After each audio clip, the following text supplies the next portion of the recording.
The plan for this video was to go over each issue addressed by each party and their stance for it and their plan for addressing that specific issue. But there's 26 issues from taxes, housing, education, indigenous rights, veterans, like the list goes on and on. I really tried to go through it, but each party's platform is 100 pages long, and it's really, really overwhelming to go through all of that information. And also, again, like I've said in other videos, it could just be empty promises. It's currently 12:14 on election day. I couldn't do it, but I'm just going to continue with the rest that I had planned for the video because I just wanted to talk about each party's budget. So, as I've said before, anyone can make an empty promise, so if you decide that you like the solution proposed by a particular party, please at least go to that party's website and look for their answer on how they're going to do it. The federal government is in charge of spending your money.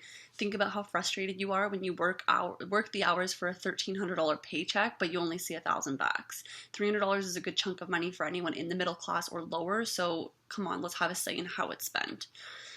I'll save you a little bit of time on your research. That is why I'm here in the first place. Each party presents a platform with promises for change, accompanied by a budget outlining how much is dedicated to each promise, including their estimates on how much over or under the parliamentary budget officer's projected spending per year they will be. I'm going to start with the Green Party because it's really the only party to have shared a fully completed proposed budget with the hows and the whys. Every solution to the issues of concern during this election is accounted for in their budget with the how they're going to do it. Sure, we don't really live in a perfect world, so the ideology that each of their solutions would work perfectly on budget is naive, but at least they have a fully articulated plan proving to be more than just empty promises. The Liberals proposed a budget that's pretty half-assed in my opinion, especially in comparison to the Green Party. There's a lot of talk about what they've already done and what they're planning on doing, but it's mostly just outlining problems and their ideal solutions without stating how they're going to actually achieve this solution.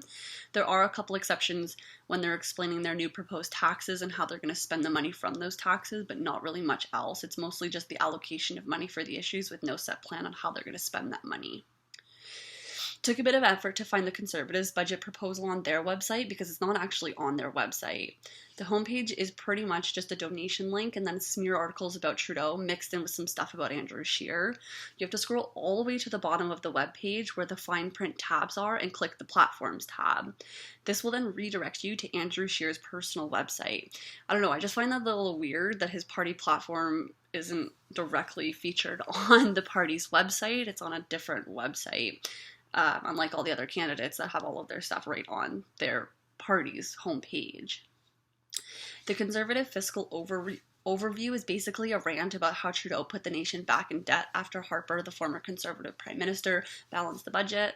Let's not forget that Harper did come into office with a $13 billion surplus and finished his 2 terms with a deficit, and then he then goes on to say how the debt will get worse if Trudeau stays in power and to vote for him instead, so the Liberals can't make things worse. Then he goes on in the same fashion as the Liberals to identify problems, suggest a solution, but not really provide any backbone to the process of getting from point A to point B.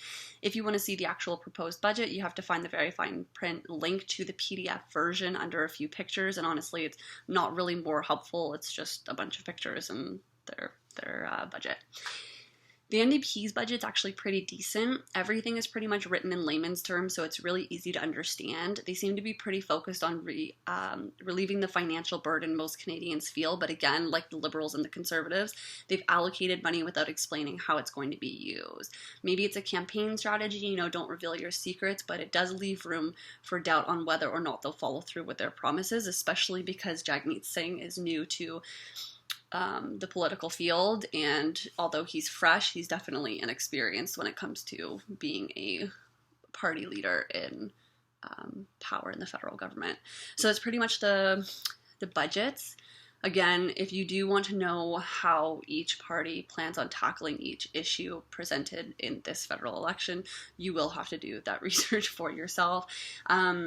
I had started looking at Maclean's and the National Post. They had done a bit of a summary, but when I was cross-checking with each party's platform on their website. Some things didn't match, some things were missing, so I didn't think it was the most reliable. But like I said, trying to pull all of the information from the party's actual platforms is just, it's too much, and we've got like 9 hours until the polls open. So I hope this was really helpful. Please, please, please go out and vote. Like I said, it's your money. Decide how it should be spent. Have a great night, and yeah, bye.